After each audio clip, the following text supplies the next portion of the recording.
Bom dia. Já estão me ouvindo? Essa solidão do virtual.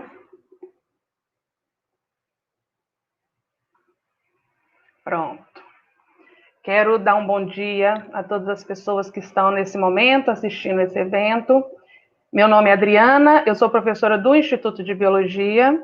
Dizer que é um prazer fazer parte deste diálogo, agradecer a todos que estão aqui e também aos organizadores que me convidaram para participar, nomeadamente o Murilo. O Murilo é estudante da casa e eu fui professora dele, e o Murilo me provocou inquietações, ele segurou a minha mão, ele me ensinou muita coisa e me fez mover para mudanças a fim de me tornar uma pessoa melhor, uma professora melhor e principalmente uma mãe melhor. Então, agradecer muito esse momento, dizer que estou aberta à mudança, vim aprender, como muitas das pessoas que estão aqui, e que esse diálogo proporcione mudanças políticas importantes no nosso instituto.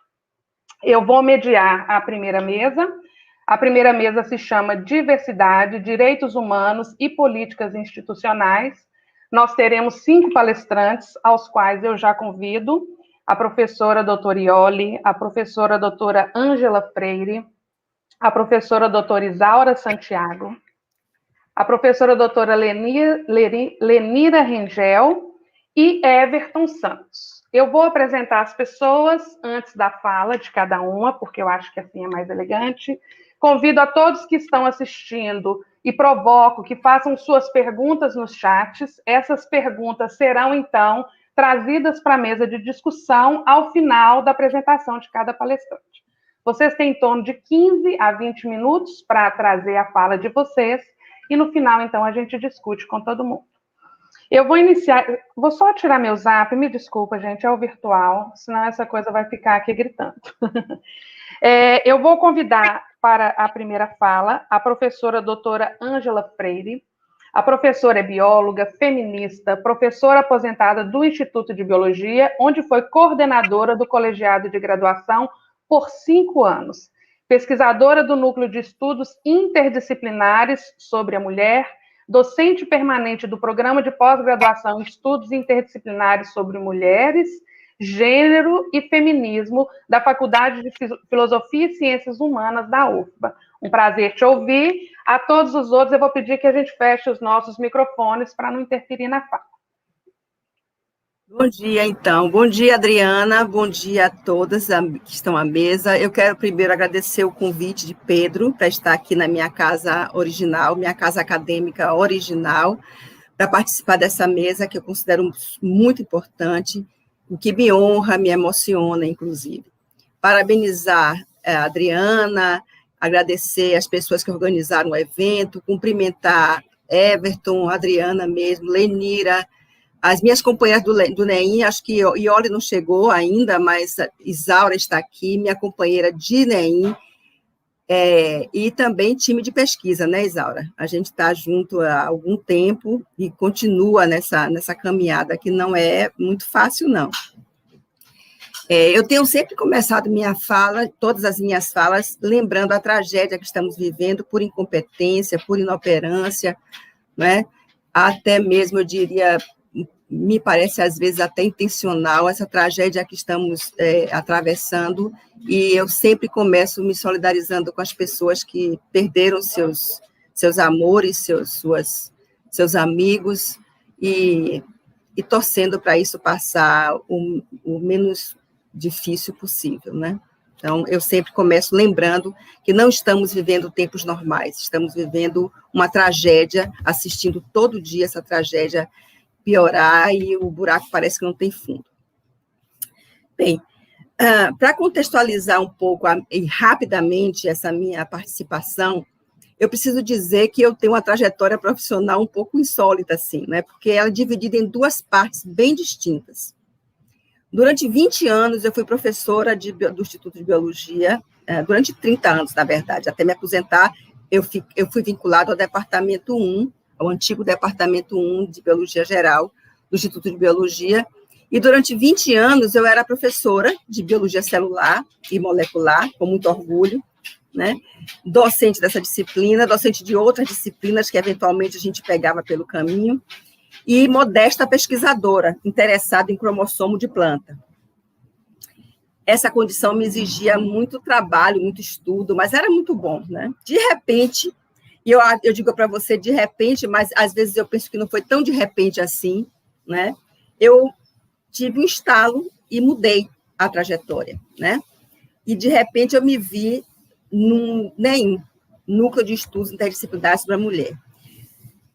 E aí eu me dava conta naquela ocasião que a minha condição de mulher e mãe, que tinha impactado verdadeiramente minha carreira, me impôs a busca de respostas para algumas questões que estavam me assaltando à época, né? E aí entra no meu universo, que era só biologia, ciências biológicas e biologia molecular, entra no meu universo os estudos de gênero e o feminismo me pega de cheio, para explicar e justificar tudo do meu ponto de vista hoje, né? Eu espero que ninguém me pergunte aqui qual é o tempo que foi melhor, se foi o tempo, os meus primeiros 20 anos de biologia e os outros 20 anos no NEIM. Eu diria que não dá para escolher, porque eu amei tudo, me dei bem em tudo, fiz o melhor que pude nos dois contextos, né? E acho que minha vida teve um upgrade bastante significativo quando fui para o NEIM, do ponto de vista de enxergar as coisas, né? De entender melhor o mundo e de estar melhor no mundo. Esse preâmbulo aí é necessário para chegar aqui, porque foi com o feminismo que eu entendi em profundidade o que há quase 73 anos, em um conjunto de 30 artigos, aparece na Declaração Universal dos Direitos Humanos. Eu vou ler, eu coloquei aqui para ler, né? Todos os seres humanos nascem livres e iguais, esse é o artigo 1º da Declaração. Todos os seres humanos nascem livres e iguais em dignidade e direitos.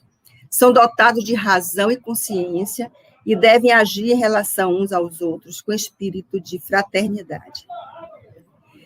Bem, é bonito demais, né? E isso deveria significar que somos todos iguais em direitos e dignidade, independentemente de raça, de gênero, de etnia, de orientação sexual, de nacionalidade, de idioma, de religião, enfim, em qualquer um desses marcadores é outra condição que nos atravessem. Eu, pensando um pouco mais, para esse encontro nosso, pensando um pouco mais detidamente sobre os direitos humanos, eu recorri a Dalmo Dallari, que divide os direitos humanos em categorias, né, que eu chamaria de dimensões, as dimensões dos direitos humanos. Então, temos os direitos civis, que envolve o direito à igualdade perante a lei, a ter um julgamento justo, não é, gente? No momento que a gente não vê isso acontecendo, né? A gente acabou de ver o presidente da República, o ex-presidente Lula, ser preso injustamente, passar quase um ano, né?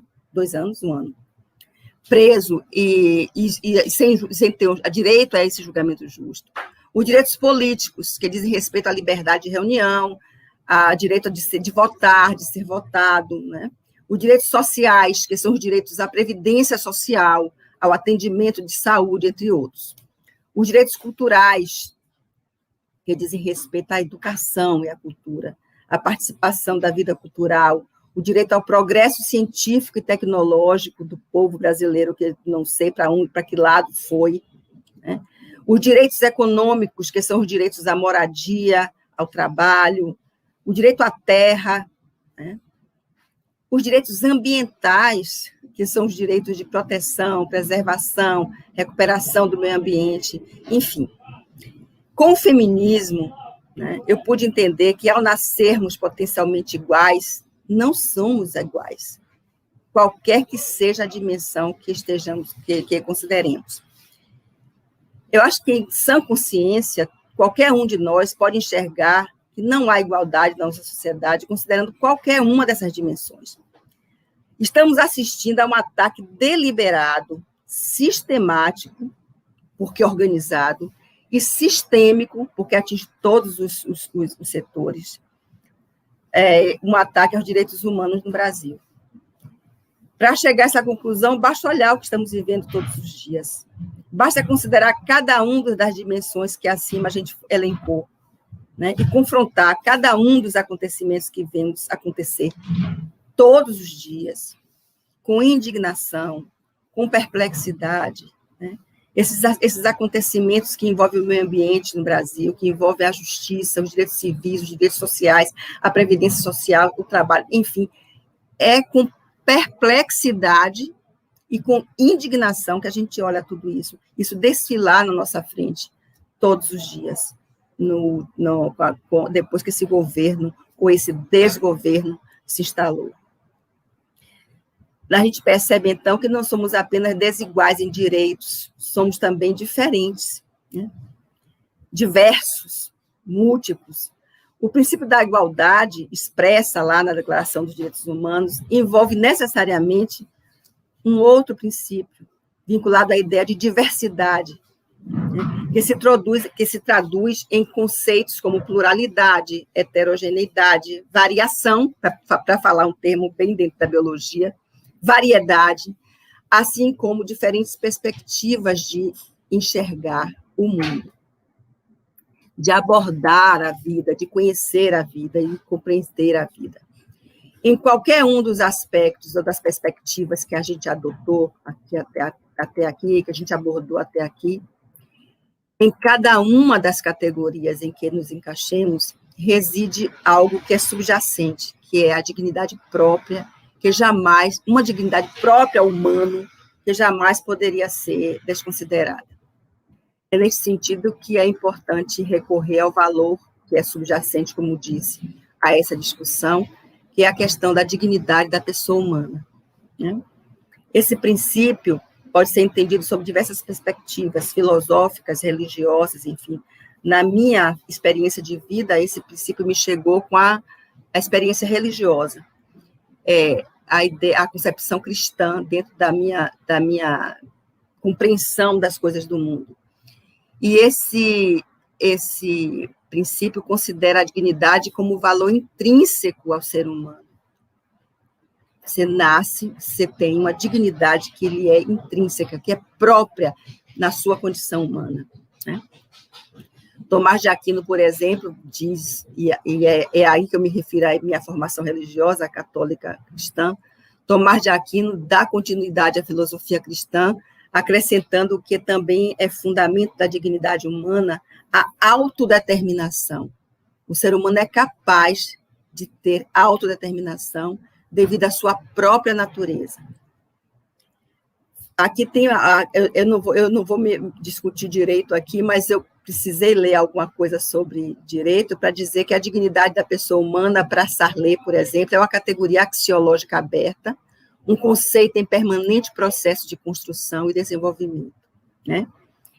Lembrar também Kant, dizer que ele se refere a um núcleo de noção de dignidade. O fundamento da dignidade do ser humano é a autonomia ética, pois o homem é potencialmente capaz de criar suas leis, autodeterminando sua conduta. A dignidade da pessoa humana constitui não apenas a garantia, e aqui eu estou lendo um texto do livro de Sarlet, a dignidade da pessoa humana constitui não apenas a garantia negativa de que a pessoa não será objeto de ofensas ou humilhações, mas implica também num aspecto positivo, o pleno desenvolvimento da personalidade de cada indivíduo. Uma das implicações disso, por exemplo, é o inegável dever de respeito à liberdade de orientação sexual e de gênero, né?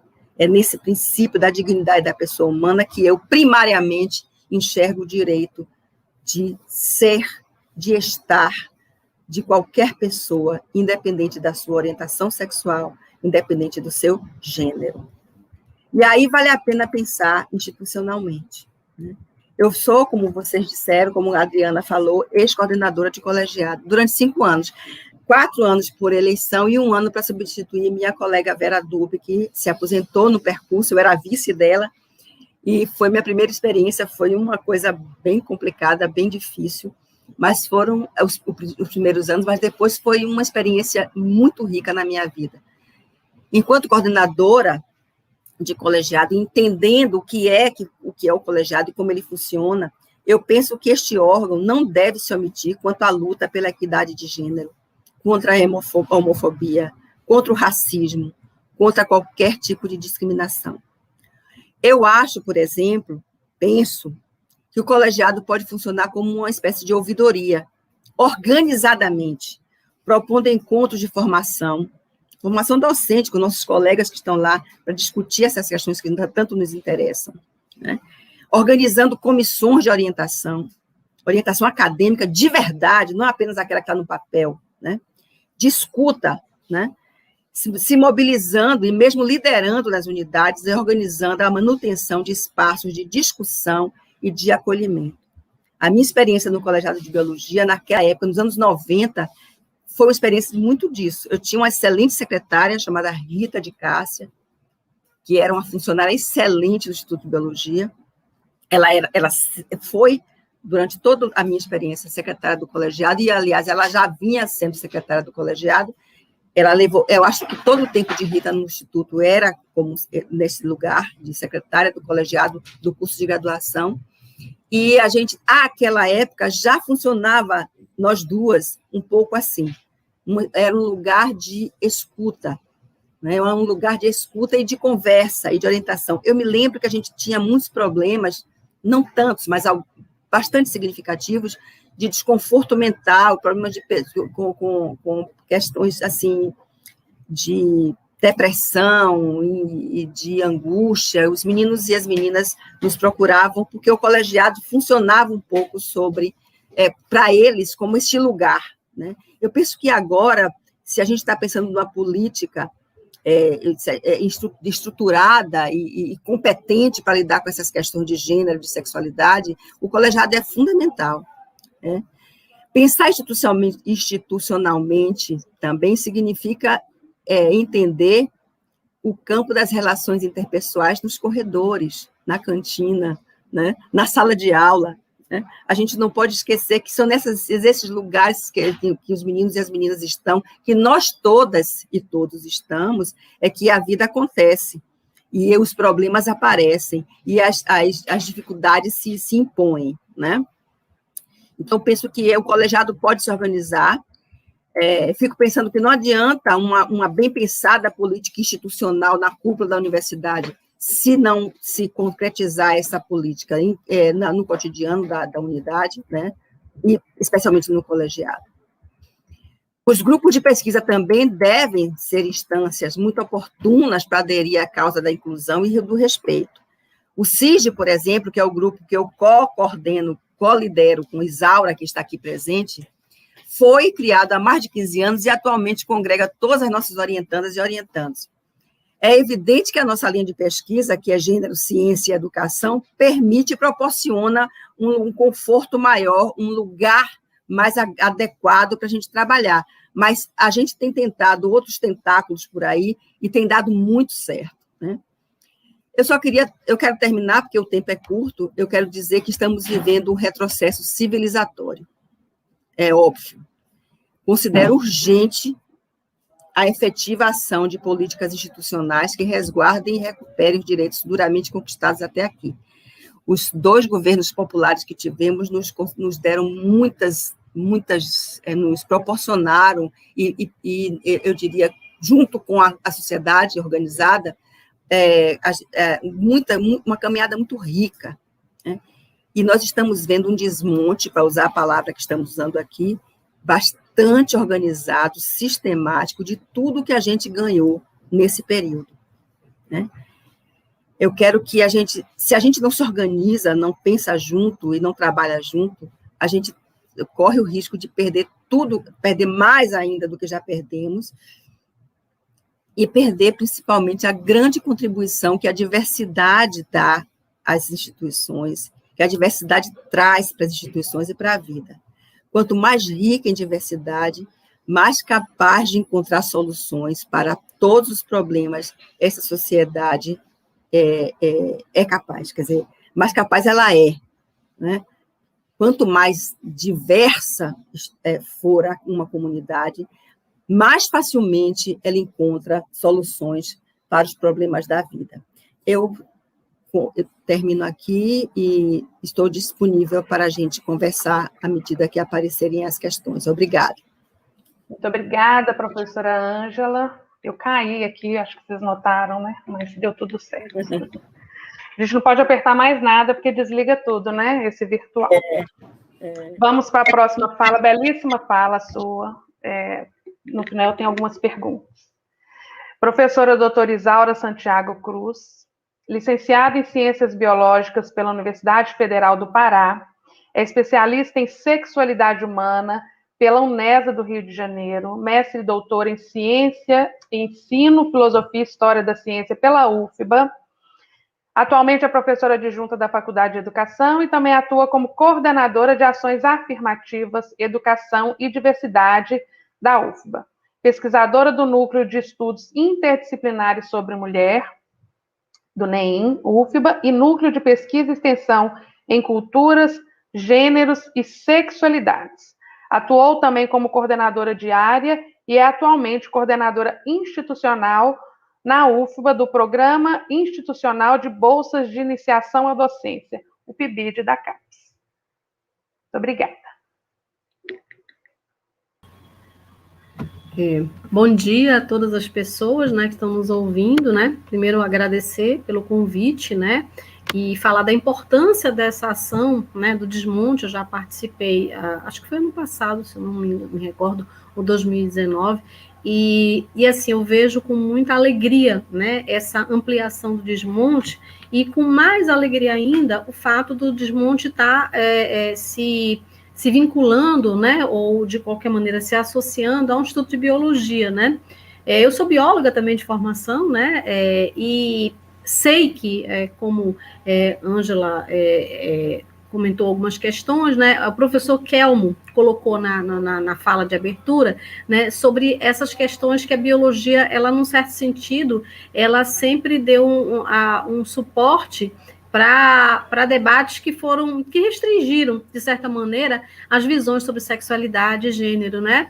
E isso vem mudando, né? Então, essa discussão que a Ângela fala, por exemplo, quando ela sai, ela começa a pensar as questões de gênero, vai para a UNEIM, começa a refletir de uma outra forma, na verdade, um movimento muito mais amplo dentro da biologia de se repensar essas posturas de caráter estritamente biológico, né? Então, pensar, por exemplo, o corpo, as sexualidades, né, de uma perspectiva social, né? E, no meu caso, né, eu sou bióloga, mas eu tenho trabalhado muito mais com as questões de educação, né? Trabalhei na educação básica durante muito tempo, né? E como professora de ciências e biologia, e depois, né, até agora, trabalho com a formação docente. E é nesse campo que eu percebo a importância da gente trazer esse debate, tanto do ponto de vista das nossas atividades e pesquisas como professoras, como professores, né, como também a partir de ações institucionais que possam formular políticas para que essa diversidade ela possa estar presente na nossa universidade de uma maneira mais efetiva. E aí, nesse sentido que eu hoje atuo na PROAI, né, na Coordenação de Ações Afirmativas, Educação e Diversidade, né, mas também eu, na verdade, não atuo como colaborando com a coordenação institucional do PIBID, né, já atuei na coordenação do PIBID de Ciências Naturais, né, e na coordenação institucional mesmo. Atualmente eu só colaboro, não sou exatamente a coordenadora institucional, trabalho no apoio pedagógico, né. Mas, assim, sempre foi uma preocupação nossa trabalhar essas questões, né? Existe ainda, particularmente nos cursos de licenciatura, uma certa, digamos assim, deficiência ou uma falta, né, para colocar de uma maneira mais adequada, em relação a esses debates, né? A nossa formação docente ainda é muito carente desse debate sobre as questões de gênero, a sexualidade, né, a diversidade, né, os direitos humanos. Atualmente está em discussão no CAI, né, eu não sei como é que está o andamento disso, mas eu tenho acompanhado um pouco essa questão da inclusão, inclusive de disciplinas nos currículos da licenciatura que discutam essas questões relativas a direitos humanos, né, e envolvendo essas questões também das diversidades, né. Porque se sabe efetivamente que o que a gente tem feito na universidade, em termos dessa formação, tem sido muito pouco, e essas questões elas têm aparecido cada vez mais fortemente na escola, né? Então, eu, no trabalho com o PIBID, durante algum tempo eu fiz, né, alguns cursos de formação para os próprios estudantes do PIBID, fiz uma formação em sexualidade, na qual a gente fazia um debate sobre essas questões, sobre essas temáticas e a sua discussão na escola, né? E, inclusive, trabalhando as questões que essas próprias pessoas, as formas como essas pessoas pensavam as suas próprias sexualidades, né? Porque a gente entende que, para que esse debate aconteça, para que esse debate aconteça no âmbito da escola, os professores e professoras também precisam estar preparados para isso, ou seja, eles precisam também acumular um debate para poder estar em condições de favorecer esse debate na escola, né? Então, essa é uma parte que eu acho importante.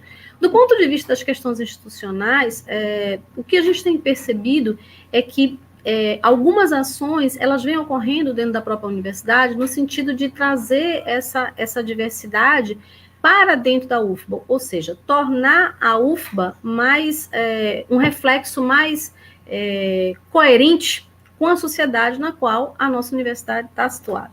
Então, e aí eu situo como um marco importante a questão das políticas de cotas, né, para pessoas negras, né, inicialmente, né, depois para indígenas e quilombolas, né, e mais recentemente a cota para estudantes trans, né, que a gente teve a partir de 2018, que foi efetivamente implementada, né, com ingresso em 2019, né. Então, a gente tem hoje essas cotas, né? A gente tem cotas na pós-graduação também para pessoas trans, já foi aprovado, né? Já está regulamentado dentro da nossa universidade.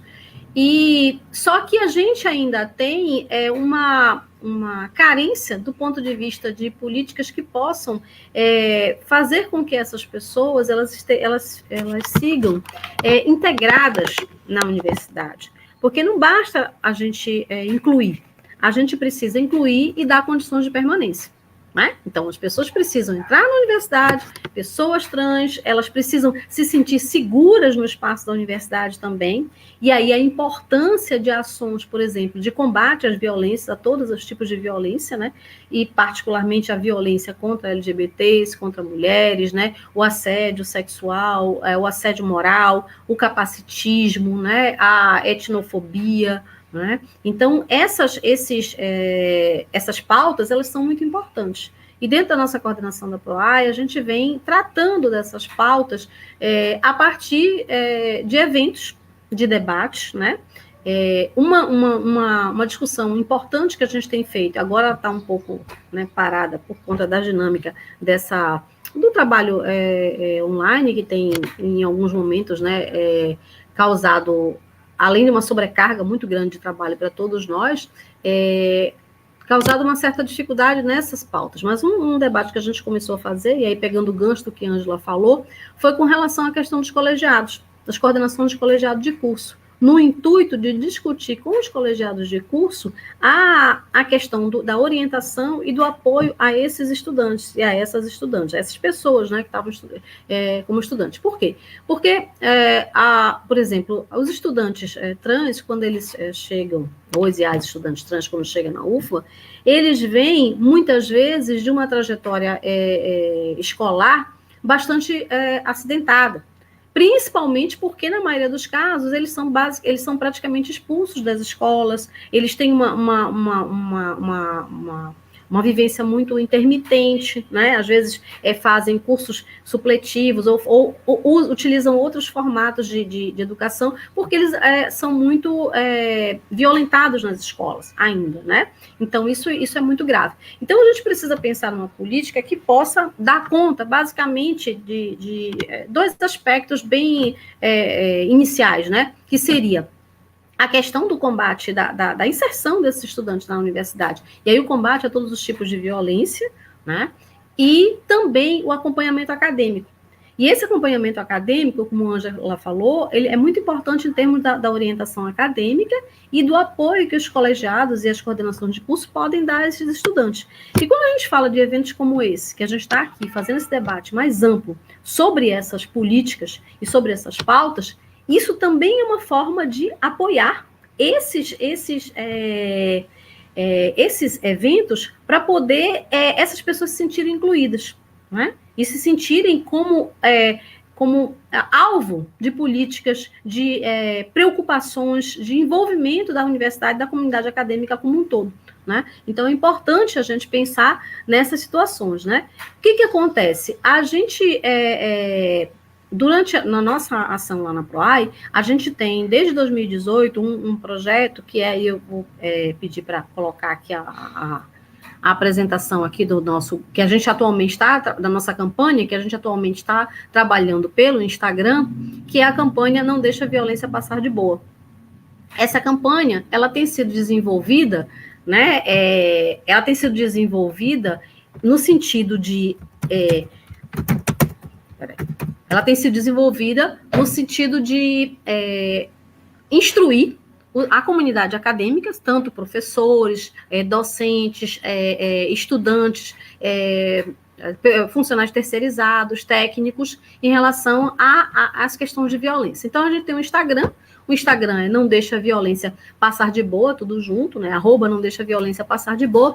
E desde o ano passado, com essa questão da pandemia, essas campanhas elas eram feitas em ações presenciais, tanto nas unidades, com distribuição de panfletos, orientação, participação em eventos, divulgação na UFBA como um todo.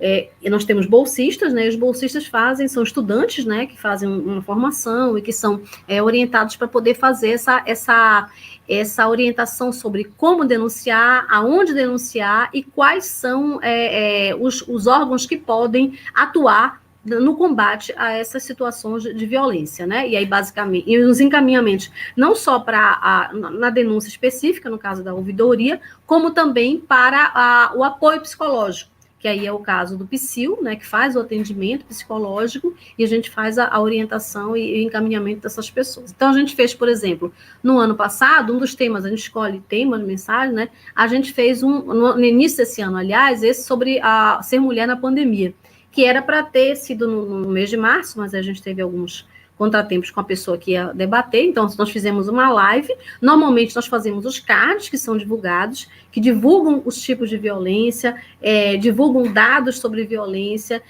divulgam locais onde pode ser feita onde podem ser feitas as denúncias, né? E depois a gente grava também mini vídeos no IGTV e tem as lives, né? Então fizemos essa, e aí pode passar o próximo card, por favor. Aí a gente tem aqui, são os vários, né? As várias campanhas, e uma delas a gente fez sobre a discussão sobre saúde mental e redes de afeto, né? LGBTQIA+.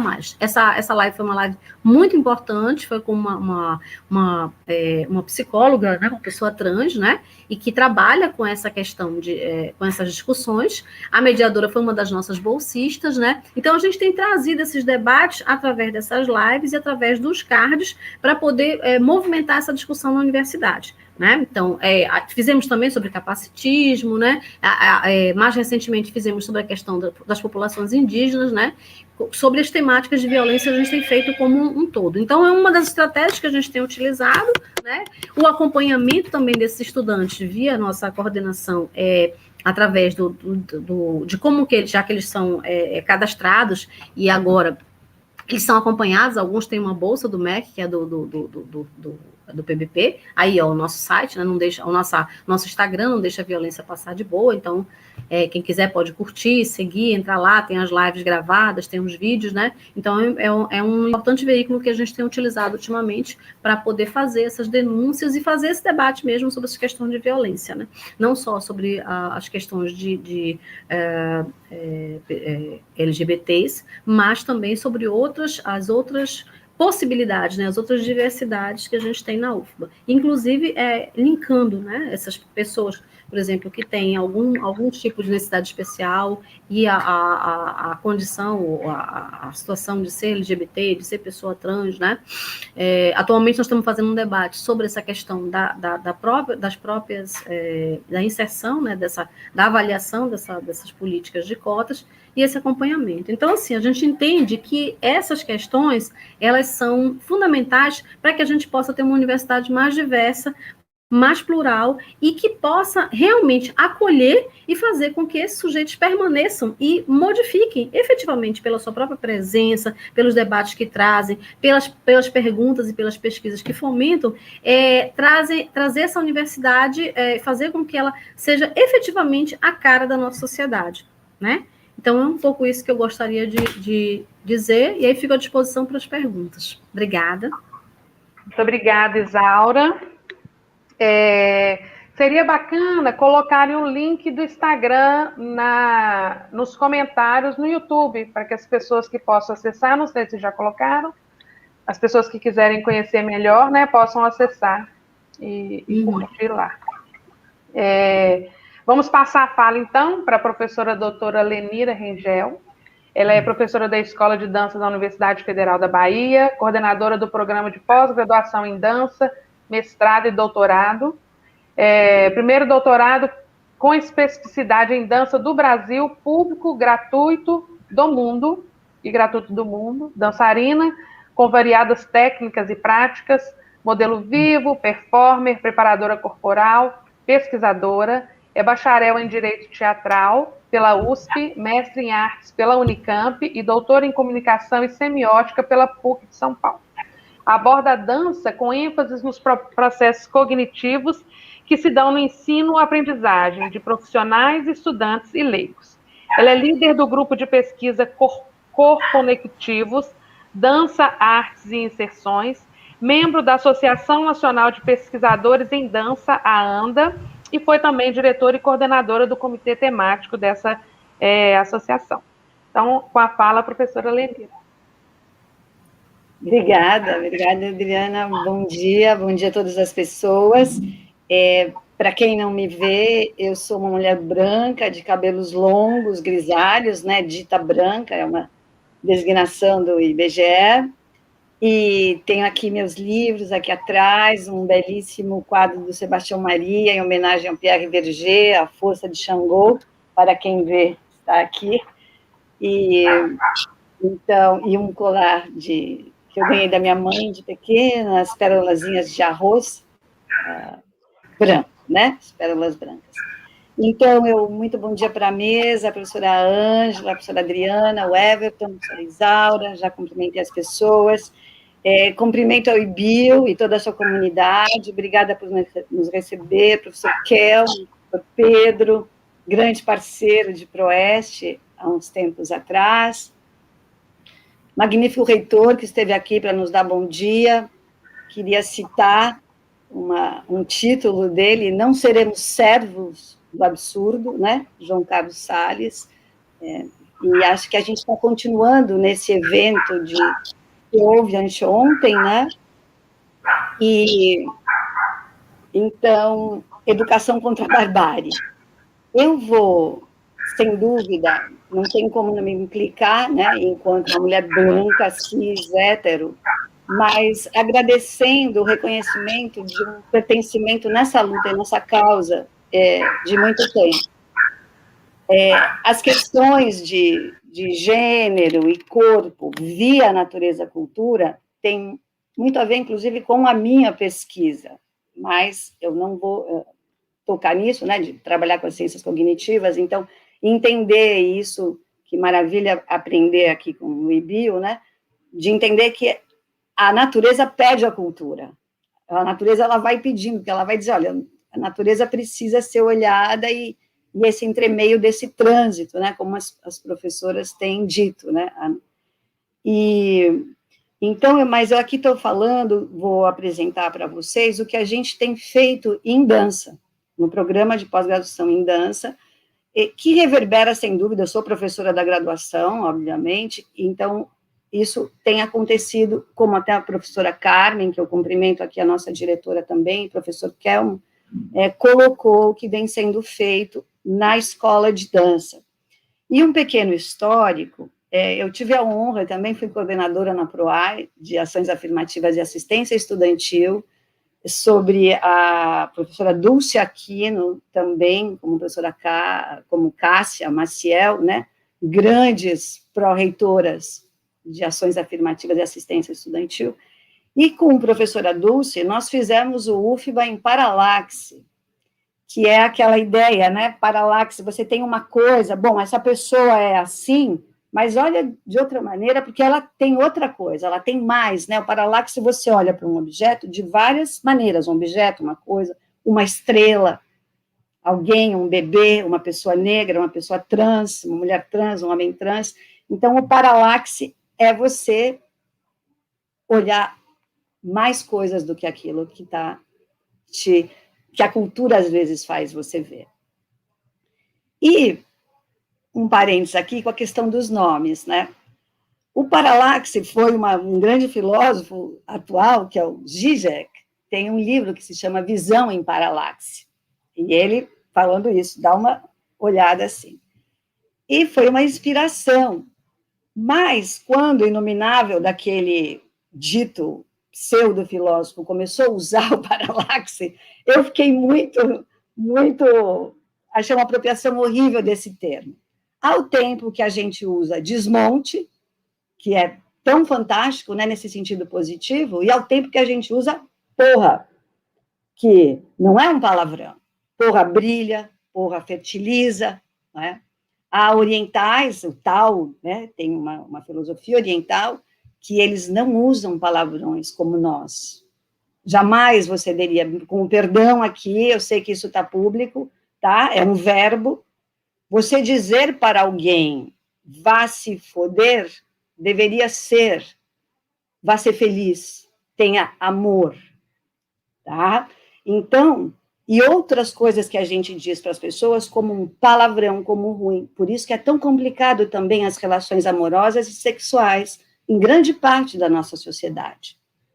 Então, as palavras, elas são conceitos, elas são ações, elas carregam coisas. E nós a usamos de maneiras conforme o contexto. Então, parabéns ao desmonte contextualizado, ao porra e outras palavras que às vezes a gente usa e não usa.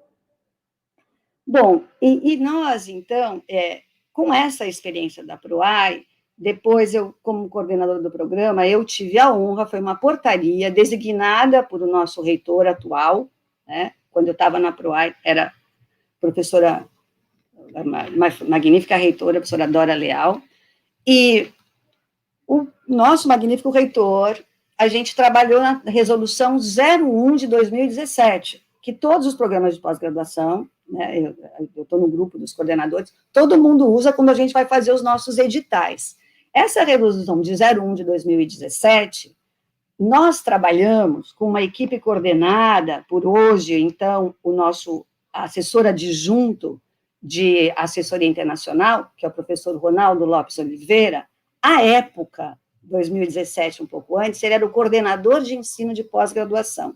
Ele coordenou esta parte desta resolução que o CAI depois aprovou, e o professor Kelmo, Francisco Kelmo, era o presidente da PROAI. Então, essa maravilhosa resolução tem a assinatura do diretor do IBIL, do atual diretor do IBIL. E nós, nessa resolução, trabalhamos, então, o quê? Na reserva de vagas. Professor Ronaldo, hoje o nosso querido pró-reitor de pesquisa e pós-graduação, professor Sérgio Luiz Ferreira, professor de Química à época, ainda é professor de Química, estava neste grupo, professora Vamira Albuquerque, de História, nesse grupo, professora de Enfermagem, Climene Camargo, nesse grupo, discentes representantes da pós-graduação, que era uma resolução dirigida à entrada na pós-graduação. E aí, lá que nós começamos a trabalhar, então, as cotas para pessoas negras, para as pessoas quilombolas, para as pessoas trans, lá que surgiu essa ideia das supranumerárias, que são cotas, primeira pessoa aprovada, né?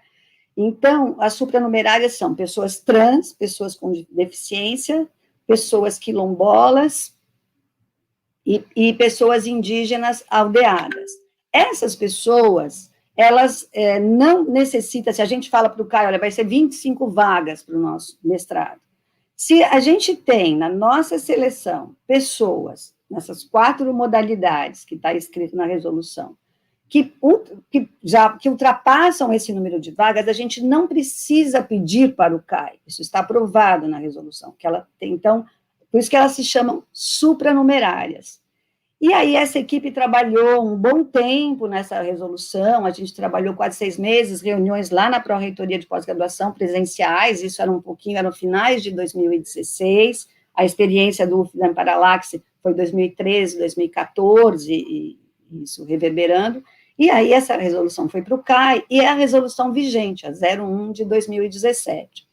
E nós, na dança, essa resolução, pelo que a gente tem pesquisado, e acho que tomara que isso se expanda, é isso que a gente está, que maravilha essa nossa parceria aqui, com o CUS e outros lugares, a gente foi um dos primeiros programas a implantar as cotas já na seleção de 2018.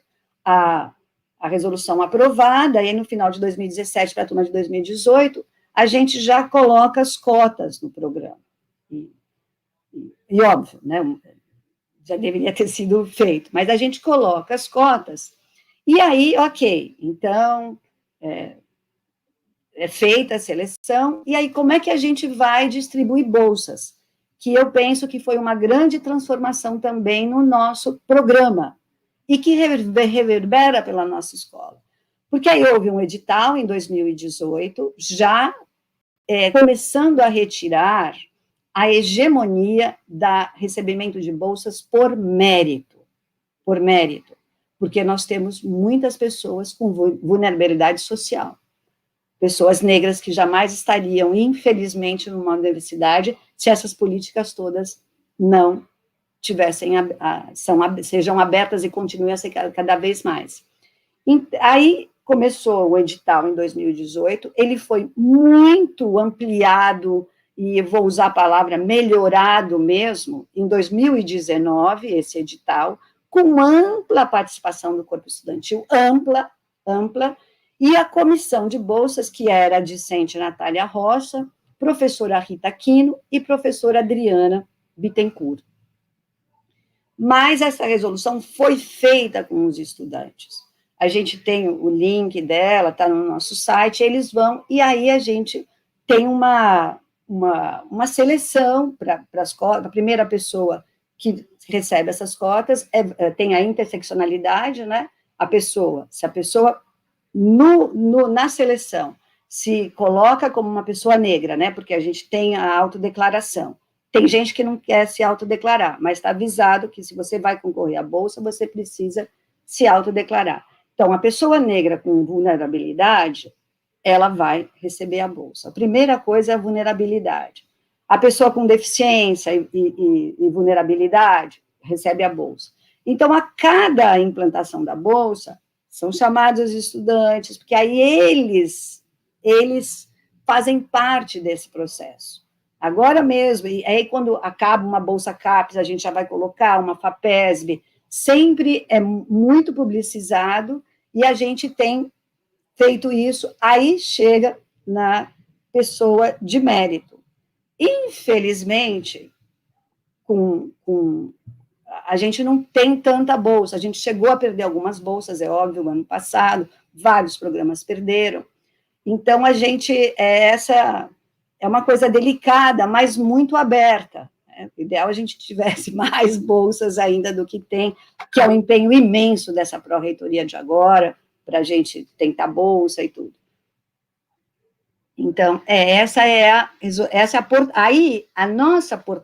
resolução, agora esse edital virou uma resolução esse ano, porque a gente acha que ela tem claro, isso pode mudar, mas a gente não precisa ficar fazendo edital, né? Não é um edital de bolsas, aqui tem uma resolução já instituída no programa, sem dúvida, conforme o que for necessário, ela se faz uma outra resolução, mas aí, conforme vão aparecendo as bolsas, chama-se a comissão das bolsas, os estudantes são chamados, e a gente resolve, olha, vai para esse, vai para essa, e tá indo. Então, a gente tem feito esse trabalho, nesse histórico da resolução 01 de 2017, que também eu acho que eu coloquei aqui o link dela, não sei se é Lucas que está levando, e E a gente tem, assim, conseguido, apesar das grandes dificuldades, trabalhar muito bem com isso.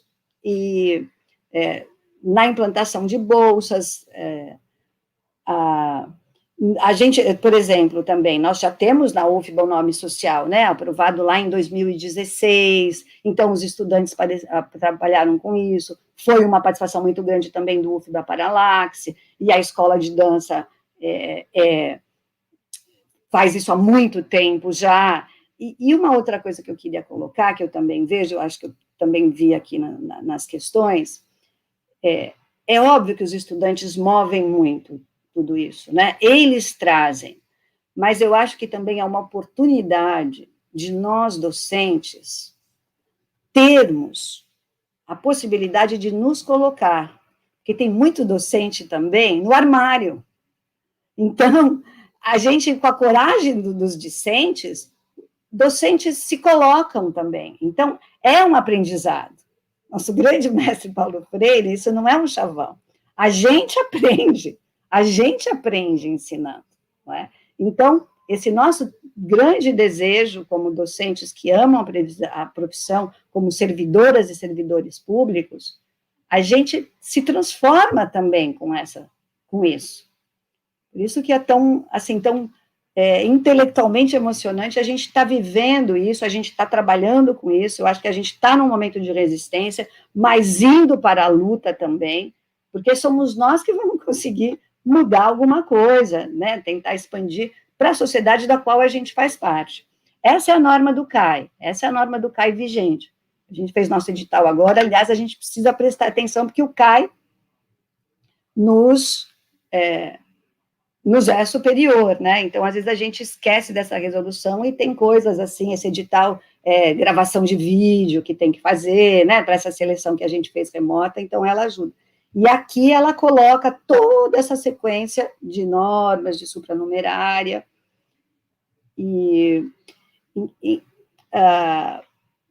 a gente teve uma outra pergunta aqui, mas acho que depois pode vir para todo mundo, né? De gente perguntando de concursos de docentes, né? Sim. Mas, assim, era muito rápido. Não, mas, por favor, é isso mesmo, era muito rápido, é essa colocação que eu queria trazer, e só finalizar.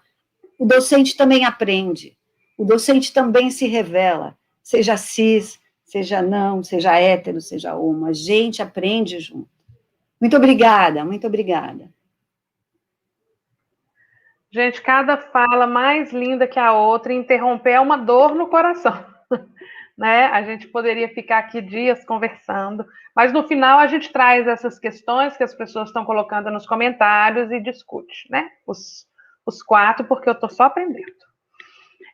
Então, agora eu vou apresentar o Everton Santos.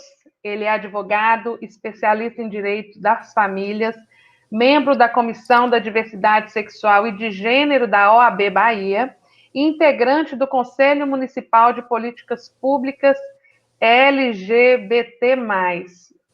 Aí eu já fico até uma pergunta, porque às vezes vem outras letras no final, umas pessoas falam e outras não, e eu me confundo. Mas como veio assim, eu já coloquei assim. Um prazer, Everton, te conhecer, porque das pessoas que estão aqui hoje eu não te conhecia, e poder te ouvir também. Muito obrigada. Prazer é todo meu. Bom dia a todas, todos e todes que estão participando do evento. Quero dizer que eu estou muito honrado em poder dividir esse espaço, muito feliz com o convite, e a honra em dividir esse espaço com essas mulheres que sabem tanto sobre esses assuntos e sobre tantos outros também. Muito feliz fazer parte desse movimento, que é um movimento transdisciplinar, né? Aqui a gente tem historiadoras, tem o pessoal da biologia, da dança, do teatro, do direito.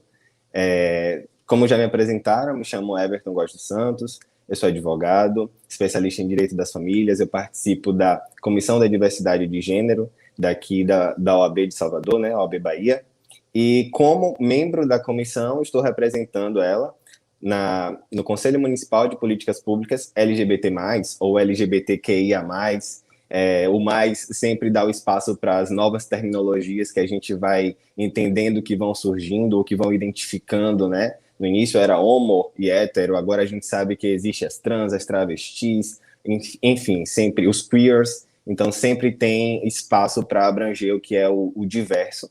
De antemão, eu já peço um pouco de desculpas, porque estou com alguns sintomas, estou isolado, então, quando a gente fala, querendo ou não, tem um incômodo na garganta, de vez em quando eu preciso parar para tossir e tal, mas espero que isso não interrompa. E partindo, né, para a nossa mesa, para o tema que a gente está tratando aqui, que são diversidades, direitos humanos e políticas institucionais, a gente precisa fazer esse recorte porque o tempo ele é curto, mas a gente vai ter espaço mais lá na frente para poder fazer uma discussão mais aberta. A gente sabe, já é de conhecimento geral, que a gente vive, infelizmente alguns sobrevivem, não dá para dizer que todo mundo vive com dignidade, é um sistema que é um velho conhecido, que é o sistema cis, heteronormativo, predominantemente branco, predominantemente masculino, e a gente sabe que podemos fazer um link com o sistema jurídico também do nosso país, que é um sistema que colaborou de forma muito grande com a vulnerabilização das pessoas LGBTs, não só das pessoas LGBTs, mas das pessoas que representam uma diversidade de forma geral. E a gente pode enxergar isso de maneira histórica na formação do nosso país, se a gente chegar lá no Brasil colônia e fazer uma cronologia até os dias de hoje, a gente percebe de uma forma muito escancarada que o direito, que o ordenamento jurídico, além de nem sempre não nos proteger, colaborou com uma forma de nos vulnerabilizar. E quando eu faço esse uso de colaborar para nos vulnerabilizar, é porque a gente tem dados, a gente tem documentos em que, lá no Brasil colônia, que é no momento em que os portugueses chegaram e instituíram aqui as leis próprias de como eles viviam lá, fortemente carregadas com os dogmas religiosos da época, a gente tinha uma penalização de práticas homossexuais, assim, era chamada de sodomia na época, mas já era uma prática que era penalizada, inclusive, com penas de tortura. Então, ter isso num documento de um país, enquanto formação, já é um peso muito grande. A gente sabe que, ao longo da história, quando a gente sai do Brasil colônia e chega na parte do Brasil império, a Igreja Católica ela sai um pouco de cena. Não que ela saia de cena, mas não está mais como o principal influenciador. Então, tenta retirar essa terminologia bíblica do que é a sodomia na época, mas, em compensação, outros tipos penais, que são os crimes, as condutas criminosas, surgiram de uma forma muito abrangente, a ponto de continuar como alvo aquelas pessoas que já eram vulnerabilizadas antes.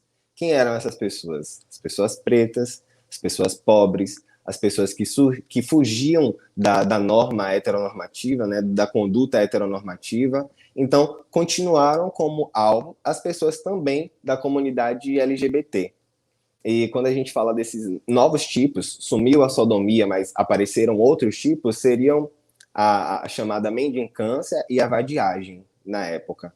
Quem eram as pessoas vadias e mendigas? Eram as pessoas que estavam já à margem, que não conseguiam trabalho, que não eram respeitadas socialmente. Então, sempre estivemos como um alvo, e sempre esse alvo era o lado mais fraco, o lado que possuía menos representatividade política, institucional, que possuía menos poder aquisitivo.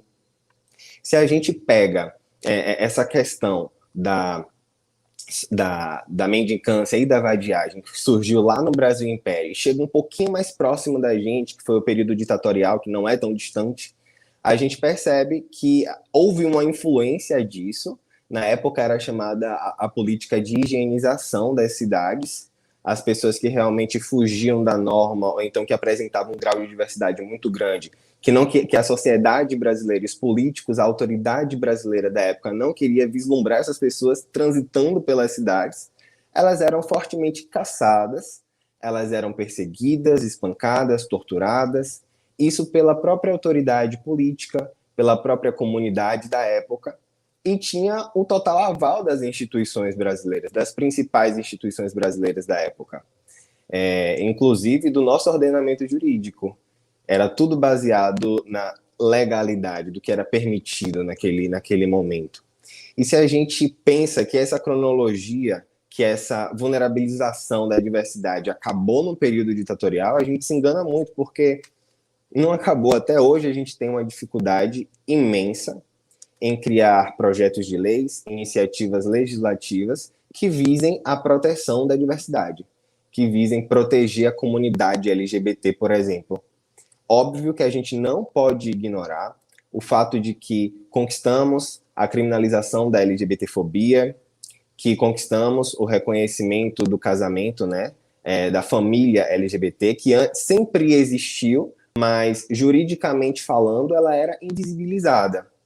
Então é para dizer que o direito ele precisa acompanhar os avanços, os movimentos sociais. E no momento em que a gente, enquanto movimento, não se impõe, a gente deixa passar e a gente deixa negar inúmeros direitos, que são direitos humanos, historicamente violados. Então, daí a gente tem a importância de enxergar as políticas institucionais, o que é que dentro das instituições a gente pode fazer, a gente é capaz de fazer para preservar os direitos humanos, para garantir a expressão da diversidade. Porque quando a gente fala que lá atrás, no Brasil ditatorial, as pessoas eram proibidas de ser vistas à luz do dia, isso era negar um direito que é extremamente básico de qualquer pessoa, de qualquer humano, que é o direito de ir e vir, o direito de transitar em uma cidade, o direito de expressar-se da forma que é, a liberdade de expressão, e a gente enxerga isso até hoje. Então, quando a gente fala sobre a ausência de algumas políticas públicas de iniciativa legislativa, a gente não está dizendo que não existem avanços, né, ao longo dessa história do movimento, da diversidade do movimento LGBTQIA+, a gente só está falando que precisamos avançar mais, que precisamos estar atentos tanto nas instituições, por exemplo, educacionais, quanto nas outras instituições, como a OAB, por exemplo, como a Câmara do Senado, como a Assembleia Legislativa de um município. Então, a gente não nega que, diante de muito esforço da militância, da pressão acadêmica, dos movimentos sociais, das pessoas que estão nas ruas, conquistamos, em passos às vezes curtos, mas conquistamos. Só que a gente não pode negar a necessidade de continuar falando sobre isso sempre que possível, aproveitando esses espaços para a gente tratar sobre esse tema. E quando a gente fala de existe uma certa insegurança jurídica, a insegurança jurídica não é porque não existe nada que nos proteja. Existe. Existem decretos, existem recomendações, resoluções. Só que se a gente for colocar num grau de hierarquia, as leis estão em um patamar ainda maior do que as recomendações, do que as resoluções. Então, isso que nos protege ainda tem um grau de fragilidade. É uma insegurança jurídica que a gente chama.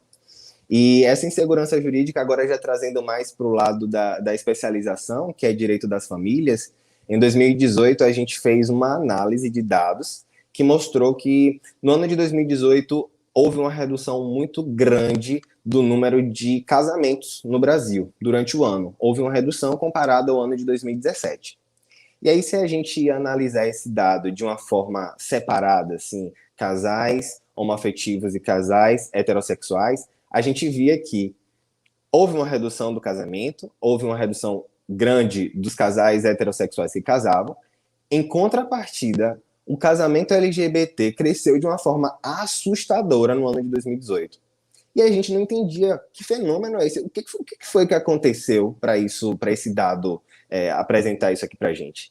Quando a gente ia entender, observe como a insegurança, como o medo, faz parte da gente enquanto movimento, da gente enquanto comunidade. A gente entendeu que a possível eleição do presidente em 2019 causou um medo, uma insegurança tão grande nas pessoas que já viviam suas famílias LGBTs, só que ainda não eram reconhecidas, não eram formalizadas. Então elas se apressaram para reconhecer aquele direito de ser vista como uma família, de ter o direito, né, como uma família, direitos que poderiam ser negados. Só que a gente sabe que não é de um dia para uma noite que um presidente consegue derrubar um decreto, uma resolução. Existe uma burocracia imensa por trás disso. Mas há um medo de uma pessoa que se escancara homofóbica, que se escancara como uma pessoa que não faz a menor questão de proteger esse direito humano, de proteger a diversidade. Então, esse medo ainda persiste até os dias de hoje, porque 2018 é ontem, basicamente. E a gente faz uma associação de que fazem só 10 anos de que casais homoafetivos são reconhecidos como família. 10 anos é nada comparado ao tanto de tempo que já existem as pessoas que vivem dessas formas, já existem pessoas que adotam filhos, que criam crianças, e elas não tinham o direito de serem reconhecidas como família. Isso chega a ser assustador se a gente para nessa cronologia e vê que há 10 anos atrás faz muito pouco tempo. Então, trazendo agora já para um cenário baiano, mais especificamente aqui de Salvador, a gente tem essas informações porque dentro do Conselho Municipal de Políticas Públicas, a gente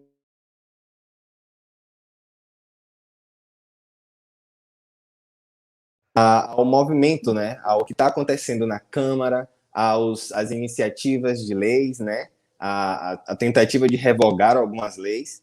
E aqui em Salvador a gente tem uma conquista muito grande, que é a Lei Tadeu Nascimento.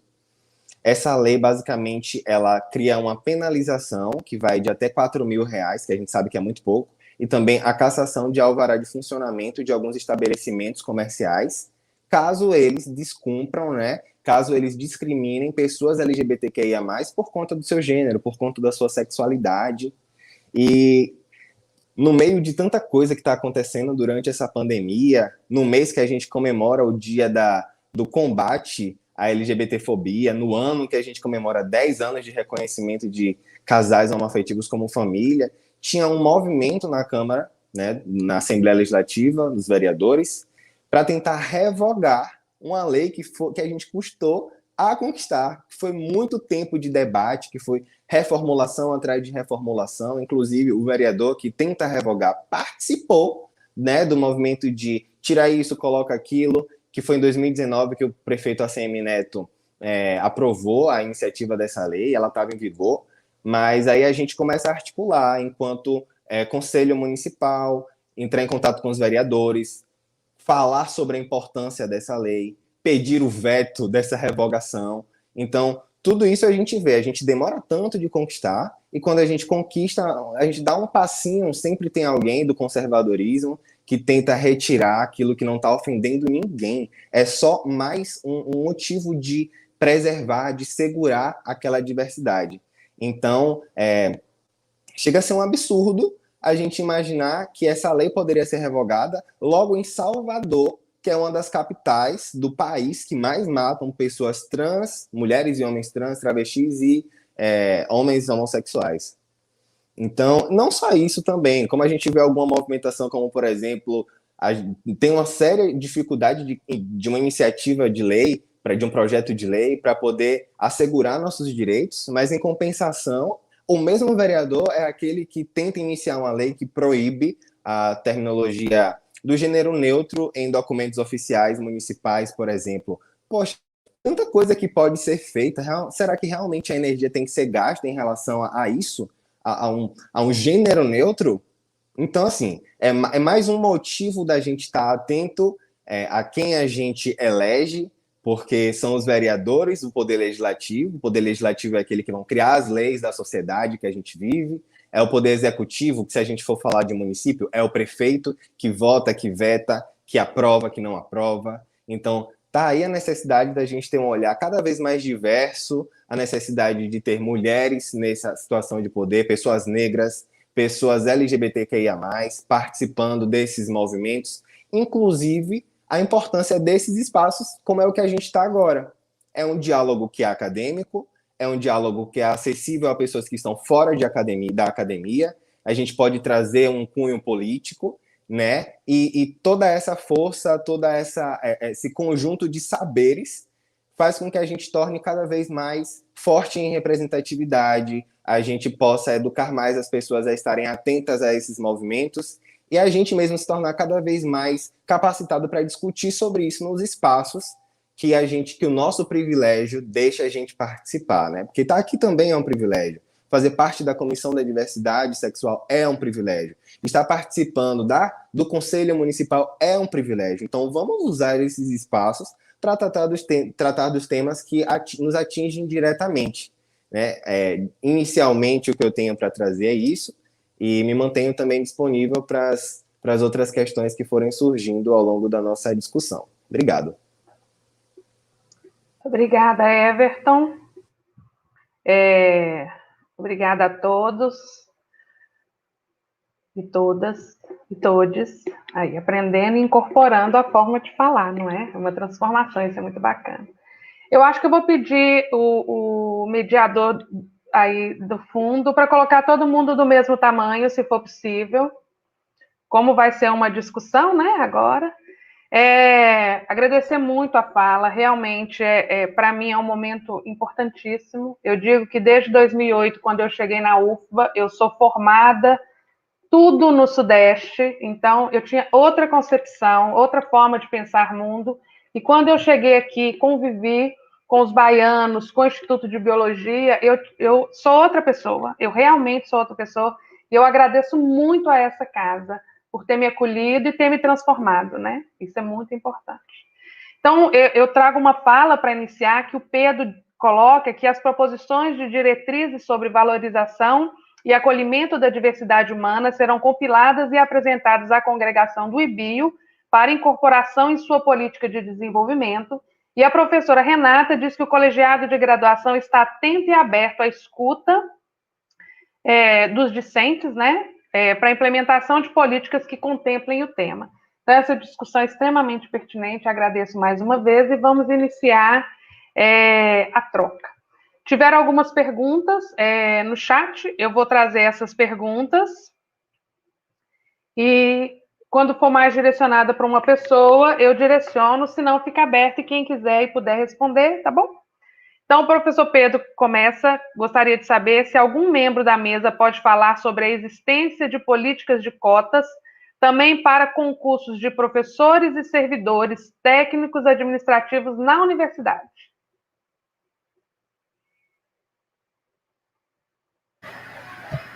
Bem, posso falar um pouco sobre isso. A gente, por enquanto, na verdade, tem as cotas somente para pessoas negras, né? Autodeclaradas negras e pardas, e já tem sido feito as bancas de heteroidentificação nesse sentido. No sentido de pessoas LGBTQIA+, né, pessoas trans, né, na verdade, os cotas de pessoas trans, isso ainda está sendo discutido, né? Na verdade, é assim, é uma discussão que tem um viés muito político, né? E que precisa ser fortalecida, inclusive com eventos como esse, porque existe muita resistência, né? Principalmente os espaços da docência, né? Esses espaços que são estratégicos, digamos assim, para essas pautas, eles são espaços de disputa, né? De poder. Então, na verdade, isso tem sido debatido, mas a gente não tem ainda nenhuma política específica. Não sei se Lenira tem alguma discussão dessas a nível do CAI, o que já foi colocado, mas, assim, em princípio, o que eu tenho a colocar é que isso tem sido pensado, tem sido levantado, tem sido discutido, mas a gente não tem ainda nenhuma política específica.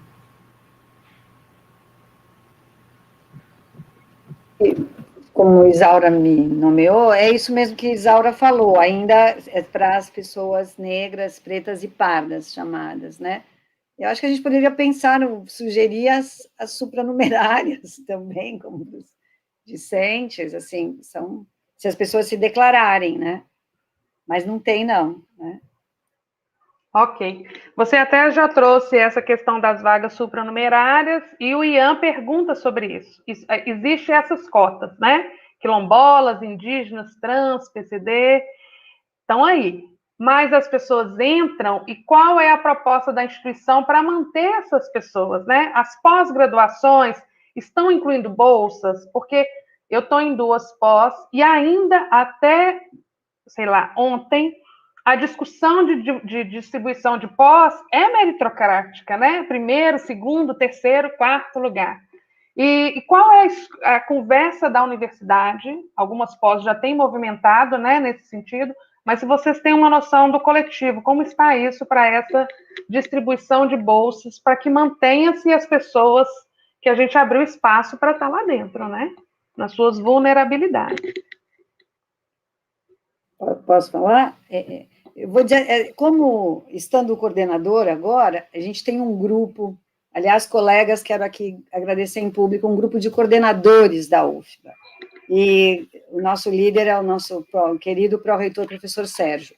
Neste grupo, essa discussão já veio, aí a nossa portaria de dança já foi para todo mundo, né? Já tem um tempo que os programas têm discutido isso, e aí lá eu comentei, olha, a dança fez, por isso que a gente sabe que nós fomos os primeiros a implementar e fazer essa portaria.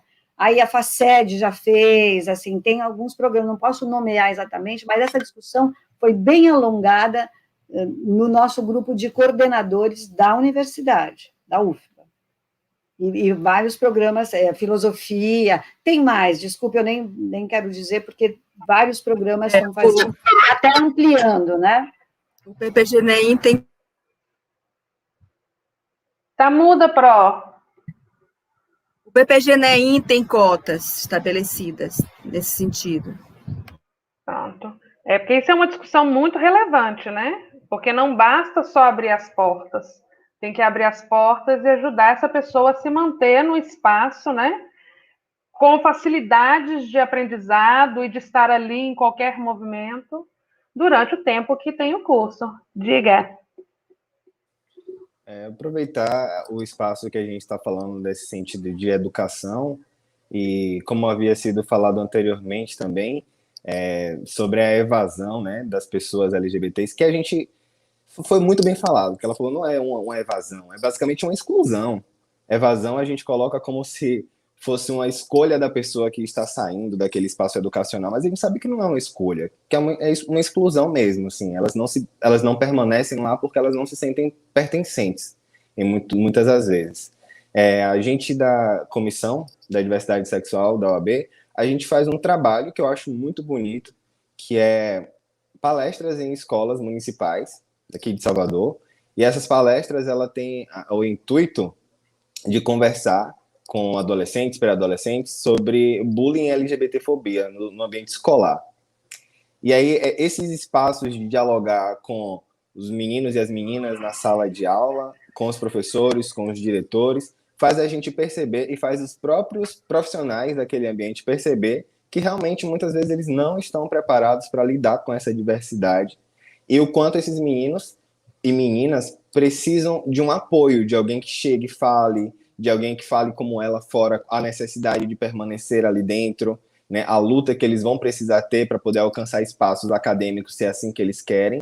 Então, dentro de instituições que podem ser de escolas municipais a ambientes universitários, esse apoio de permanência das pessoas que são membros da comunidade LGBT é extremamente necessário e importante. Então, a gente tem que começar isso desde de um campo mais educacional lá do fundamental das escolas para que eles cheguem mais fortes também nas universidades, né? Perfeito. Tem que começar antes, né, esse empoderamento, porque o caminho ainda é árduo, né? Mas vamos avançar. Bom, nessa fala que vocês trouxeram, eu tinha feito inúmeras perguntas que eu vou compilar em uma. Se a UFBA tem recebido o maior número de denúncias, né, nesses 2 últimos anos, o Everton até trouxe, né, o medo das pessoas nas suas vulnerabilidades de um governo que pudesse destruir uma construção recente, né, um aceitamento recente. Se a UFBA tem recebido maiores denúncias dos inúmeros assédios, né, nesses últimos anos, desde das eleições de 2008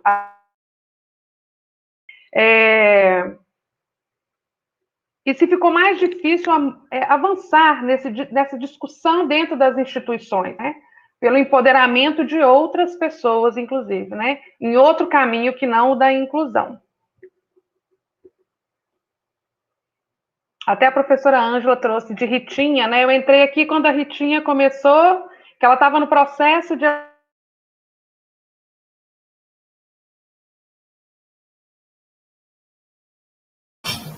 Ficou mudo. Travou, a Adriana travou. Travou o final da sua fala. Pode repetir, Adriana? Pronto.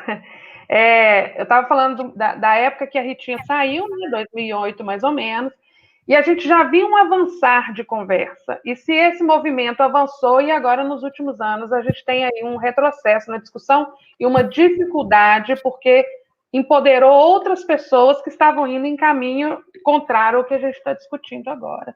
Tanto dentro quanto fora da universidade, né? A minha pergunta.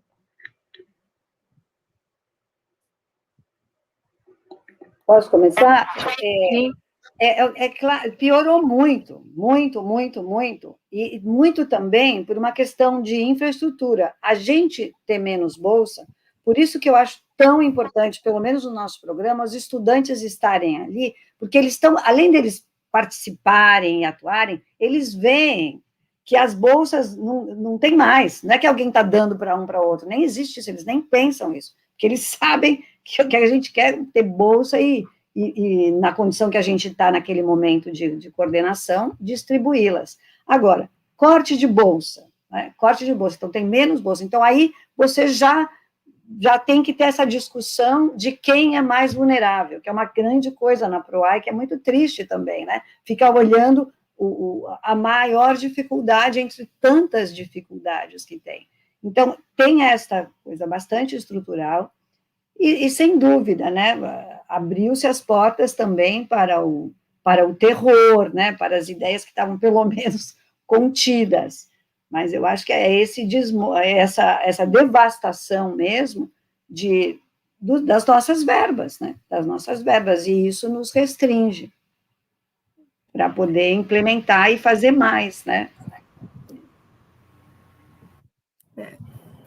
Eu penso que isso que a Lenira trouxe é real, é concreto, mas há também uma coisa mais pavorosa que eu acho, que é a presença na universidade, dentro do próprio corpo discente, uma pressão, um movimento, esse movimento contrário ao qual a Adriana se referiu, que é aquele pensamento, aquela construção mental que vai contra a nossa caminhada. Então, de repente, é muito frequente você encontrar estudantes, inclusive, na Faculdade de Filosofia, a gente já tem tido alguns exemplos disso, estudantes que são de direita, radicalmente de direita, e se colocam, e quando eu digo de direita, não é com a expressão de todos aqueles valores que a gente luta contra, ideias fascistas agora circulam na universidade também,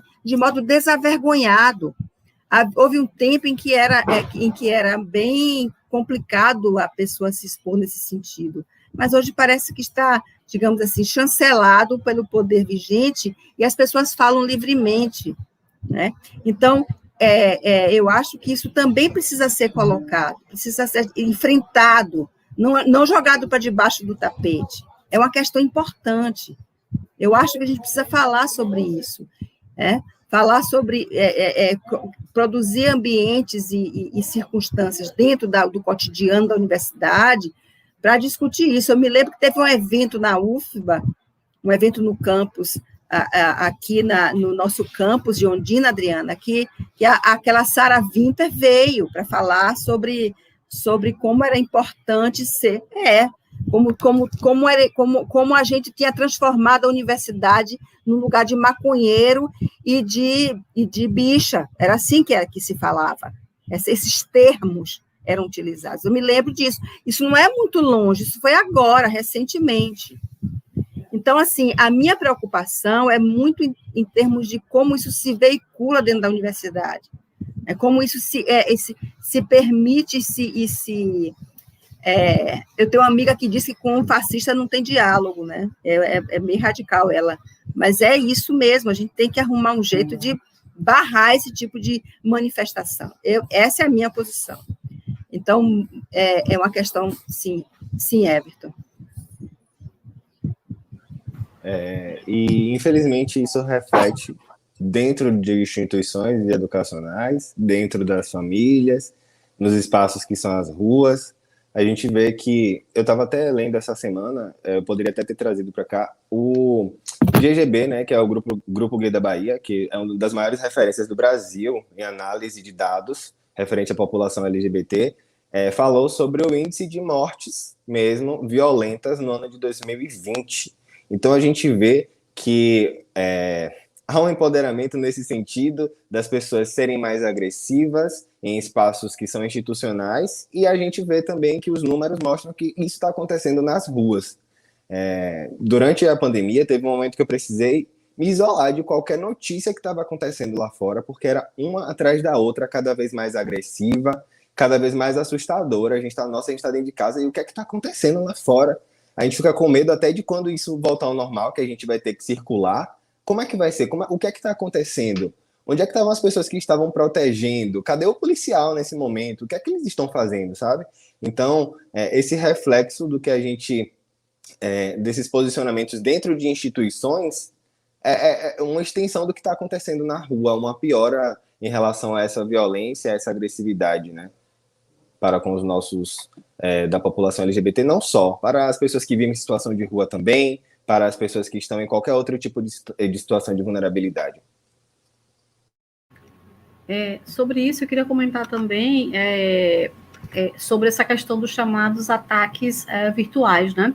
Essa questão do ensino remoto, a gente tem tido muitos ataques, principalmente em disciplinas, em eventos que buscam debater essas questões, né, ligadas à diversidade, a direitos LGBTQIA+, as questões do racismo, a questão do sexismo, né? Então, assim, isso tem, inclusive, provocado algumas pessoas a ter que tomar cuidados extras com a segurança, né? Me parece que essas pessoas que antes elas tinham uma certa vergonha, digamos assim, de se posicionar, elas de repente ganharam um fôlego e estão articuladas via redes sociais. Então, esses ataques, eles são articulados, eles são bem eu felizmente nunca passei por uma situação, mas tenho um relato de vários colegas, inclusive da Faculdade de Educação, lá do NEIM, que já se colocaram, e assim, são ataques extremamente violentos, agressivos, né, e que agora parece que estão articulando esse pensamento, que é um pensamento, né, além de ser um pensamento, né, de direita, um pensamento fascista, ele é também um pensamento que busca ofender diretamente as pessoas, desqualificar, né, e criar esse clima de terror. Na verdade, cria esse clima de terror que as pessoas já ficam temerosas em relação a isso. Então, eu acho que isso realmente tem avançado, né? Tem uma questão que você falou sobre essa questão de alguém colocou aqui sobre essa questão das bolsas, do apoio, né, aos estudantes, né? A gente da PROAI tem vivido situações muito delicadas em relação a isso. Por quê? E aí, Lenira colocou essa questão do corte das verbas, do corte das bolsas na pós-graduação. A gente está vivendo isso concretamente em relação às verbas da assistência. E essas verbas da assistência, elas são as verbas que vão apoiar exatamente esses estudantes que estão em situação de vulnerabilidade, né? Então, com isso, a gente tem, sim, um processo bem difícil de aumento do sofrimento mental dessas pessoas, do adoecimento e, consequentemente, da exclusão, né?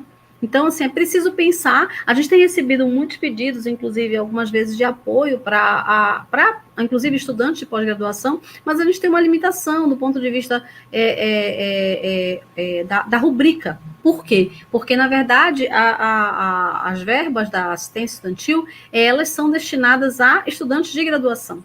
A gente não tem como utilizar isso. Eventualmente, a gente pode tentar encaminhar essas políticas via os programas de pós-graduação, e aí já respondendo um pouco o que Ian colocou aí também sobre essa questão da obrigatoriedade, da implementação, a gente sabe que tem a portaria, sabe que nem todos os programas implementaram, existem dificuldades sim, mas como eu já falei anteriormente, existe também uma disputa política.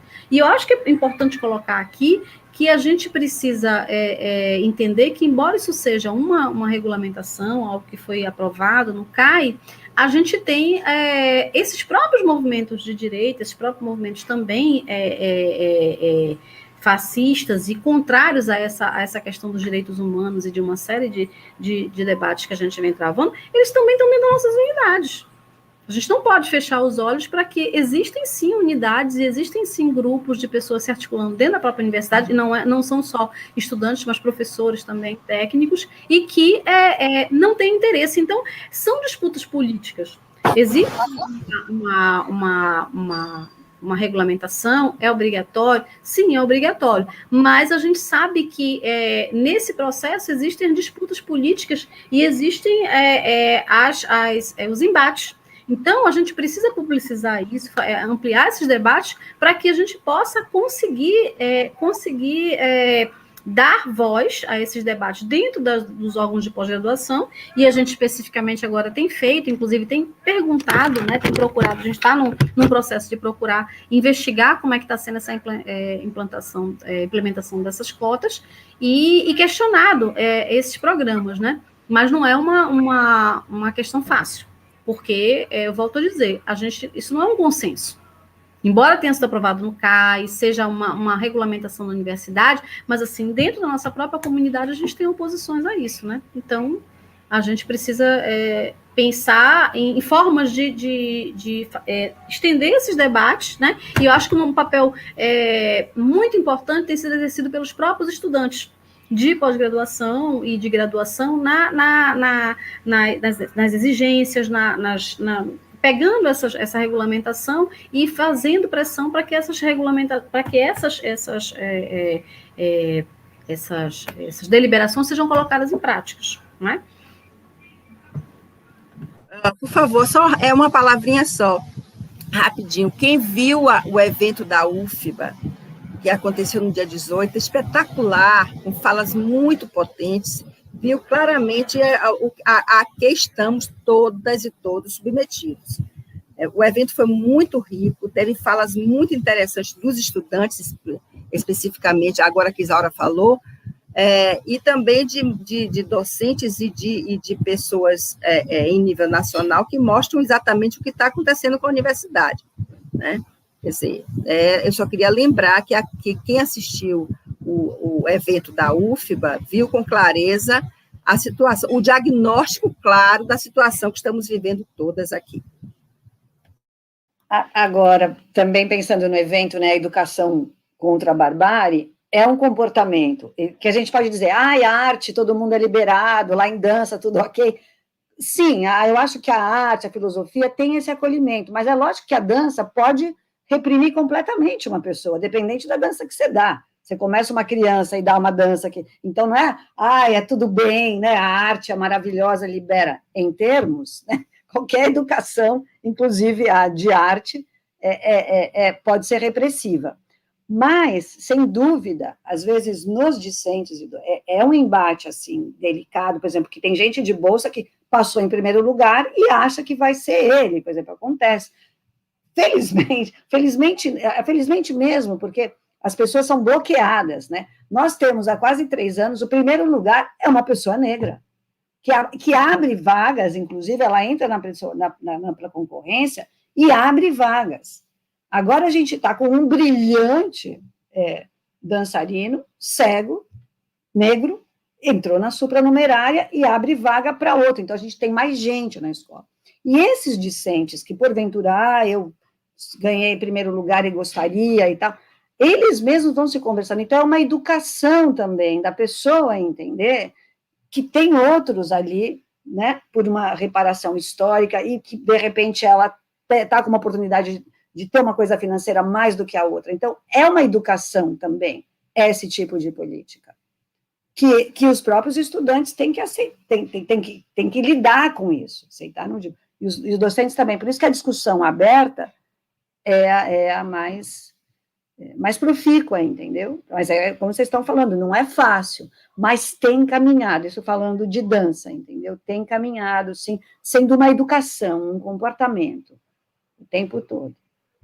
Na biologia, eu também vejo esse caminho, e entendo que geração da minha para trás, talvez, né, não querendo falar a minha idade, é a geração que foi criada, você tem que estudar muito para ser o primeiro, porque os primeiros levam tudo, levam a bolsa, não sei o quê. Então, a gente formou dessa forma, né? E por isso que eu digo que quando eu cheguei aqui, houve uma mudança muito grande na minha forma de ver o mundo. E eu agradeço sempre ao Cosmos por ter me trazido para a Bahia. Apesar que era o único lugar que eu queria trabalhar na minha vida. Sempre falei, eu quero trabalhar aqui na UF. Eu vim no Encontro de Estudantes em 1997 e falei, eu quero trabalhar nesta casa. E foi o único concurso que eu fiz. Eu lutei arduamente para estar aqui. Eu acho que eu queria essa mudança, né? De criação. É muito ruim a gente... Criação porque é o contexto histórico, principalmente de algumas regiões brasileiras, né? Então, eu vejo essa mudança. A pós-graduação de ecologia, com novos professores que chegaram, principalmente os 2 últimos, que eu vou nomear, que é o Bruno e o Pavel, que passaram pelo colegiado, eles abrem muito a nossa cabeça em discussões. Olha, como é que vocês vão avaliar uma mãe que teve uma licença maternidade igual às outras pessoas? Como assim trazer as pessoas dentro de cotas e não dar bolsa? E os estudantes já se articulam, né?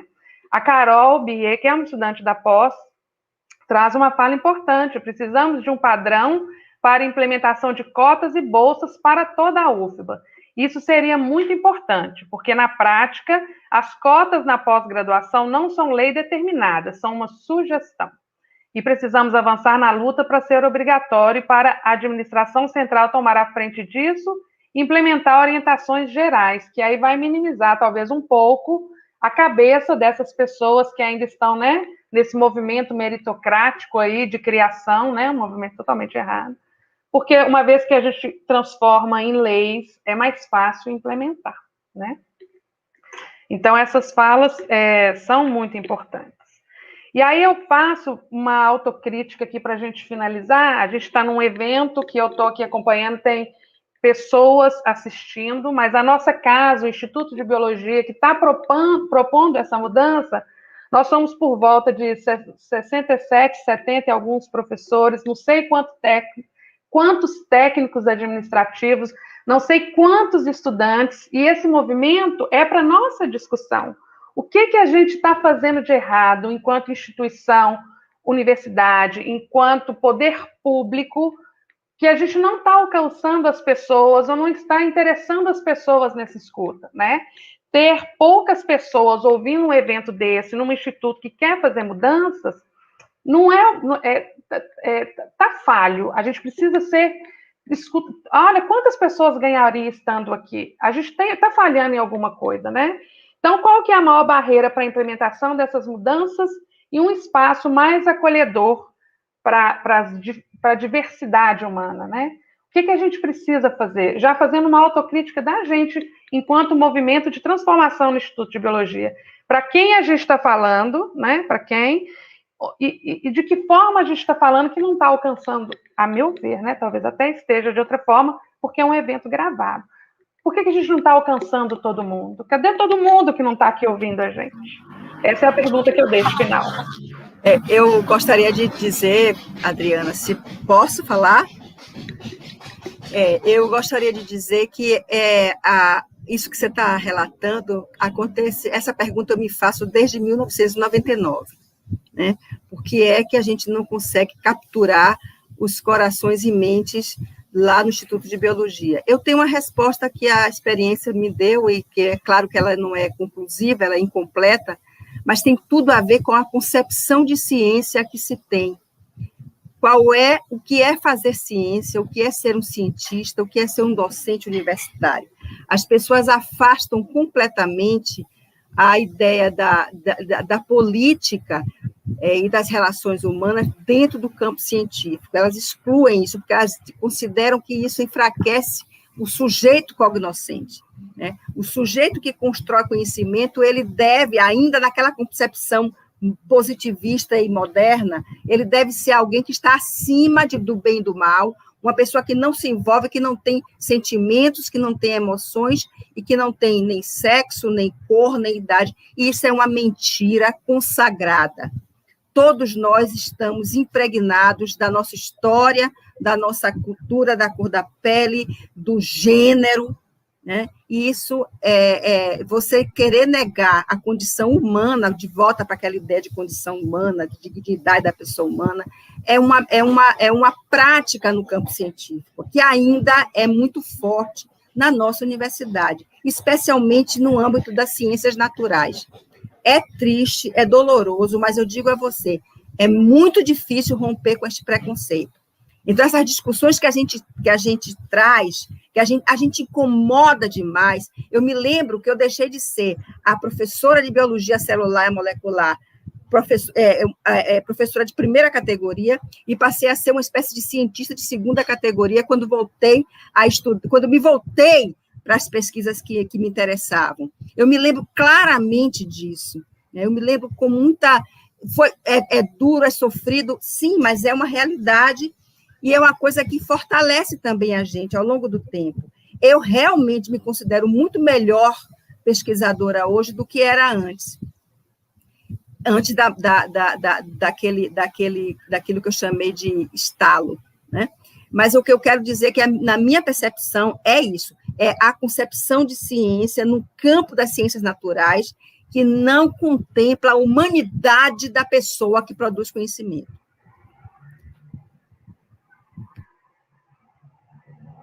Mais alguém? Depois dessa fala de professora Ângela? Não, eu queria só, né, corroborar um pouco isso, né, e dizer que realmente essa questão da ideia, né, das concepções sobre ciência, sobre pesquisa, elas têm um impacto, né, mas para além disso, eu acho que também existe uma questão que é a questão uma questão de reprodução de um modelo de formação, né? A gente tem reproduzido muito o modelo de formação, e os nossos estudantes, eles agora têm trazido algumas questões, e acho que a gente tem sido provocado, isso é muito interessante, mas, assim, na prática, a gente tem reproduzido muito isso, esse modelo de formação, que foi o modelo que a gente recebeu. E isso interfere, eu acho que isso traz consequências nesse sentido, né, dessa participação e do envolvimento das pessoas com esse debate. Então, a gente precisa, na verdade, se desafiar, como a Adriana falou, aprender o tempo todo, estar ali atenta para essas discussões e poder fazer com que essa mudança ocorra efetivamente, né?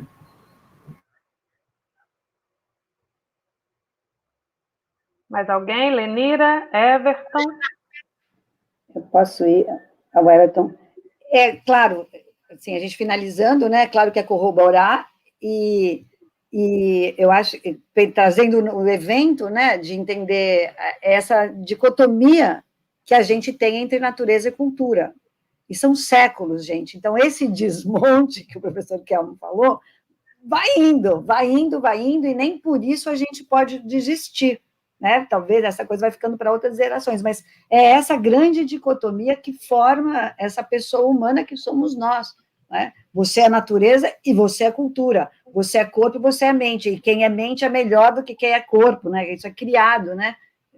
Gessé Souza fala, e vários autores, os países que são mente, espírito, são melhores do que a gente, né? O complexo de vira-lata, a gente é corpo, lascivo, quer dizer, e isso vai, as ciências duras, da natureza e tal, né? E a outra da cultura, mais maluca, vários estereótipos que nos formam enquanto humanidade, acho que é até maior do que o nosso ambiente familiar, mas a gente tem a oportunidade de estudar, então a gente precisa se ajudar a acordar, né? Porque muitos de nós não somos bloqueados, né? E continuamos, né? Não enxergando, como a professora Ângela falou, quer dizer, enxergar no sentido mais plano, amplo de todos os sentidos. Mas só para... É o desmonte. E agora vamos ouvir o Everton. Isso, aproveito para agradecer estar com vocês aqui, viu? Já. Agradecer também, né, aproveitando que já está no final, mas é interessante também perceber que o que acontece na faculdade de Direito acontece nos outros espaços também. Às vezes a gente está muito restrito ao que a gente vive na universidade. Eu fui bolsista de uma instituição que era privada, então a dificuldade já era outra também, é uma dificuldade maior em você ter acesso à pesquisa acadêmica, essas iniciativas, muitas vezes, em uma universidade que é privada, é um pouco mais restrita, então, se não tiver o interesse da sua parte, talvez não tenha tanto estímulo dessas instituições. E interessante que esse esvaziamento dos temas que a gente traz aqui é constante em diversos eventos, não só na UFBA, mas às vezes também na comissão da OAB, que a gente faz parte, e a gente sempre se questiona o porquê. E eu lembro que o meu interesse em estudar, pesquisar sobre vulnerabilidades é desde do ensino superior mesmo, né? Desde a época da faculdade. Inclusive, eu fui questionado por alguns professores, orientadores na época, se a minha formação era em assistência social ou em direito. Como se eu fosse um assistente social, ele me colocou numa situação de, é menos, sabe? Você é uma situação pejorativa. E eu realmente não aceitei aquilo como um questionamento e tive que buscar outra pessoa para me orientar, alguém que acreditasse no que eu estava estudando, que era sobre a seca nordestina na época. Eu comecei com a intenção, eu quero estudar muito direito tributário, só que era um lado social do direito tributário, era o que é que a gente pode fazer para mitigar a vulnerabilidade das pessoas que vivem na seca do Nordeste, que é uma situação de calamidade pública. E aí eles ficaram muito impactados, assim, não, isso aqui não é direito. Mas claro que é, direito é o social, então a gente vê que existe realmente um desinteresse desses lados, então a gente tem que fazer um esforço ainda maior para chamar a atenção dessas pessoas e participarem desses diálogos. Então é isso, queria também agradecer o convite, reforçar essa parceria com os institutos da UFBA, com a Comissão da Diversidade Sexual e de Gênero da OAB. Seria um prazer imenso continuar próximo a vocês nesses eventos. Tá? Obrigado. Muito obrigada a essas falas maravilhosas. Obrigada, Everton, principalmente por essa disponibilidade agora em estar junto com a gente. Tenho certeza que vamos te contactar de outras formas para enriquecer a nossa discussão, principalmente no Instituto de Biologia. Professora Isaura, professora Lenise, professora Ângela, muito obrigada por esses momentos da manhã. Espero revê-las em outros momentos, né, para discussões, e que sigamos essa manhã. Amanhã de manhã tem um curso, e amanhã à noite vamos seguir também no desmonte, para que a gente possa evoluir enquanto seres humanos e fazer um espaço mais acolhedor. Principalmente um Brasil mais acolhedor, né? Porque vem muita gente aí, né? Novas gerações. Muito obrigada, vou me despedir e chamar a outra mesa. Obrigada, Adriana. Obrigada, gente. Beijos. Tchau. Tchau, obrigada, gente.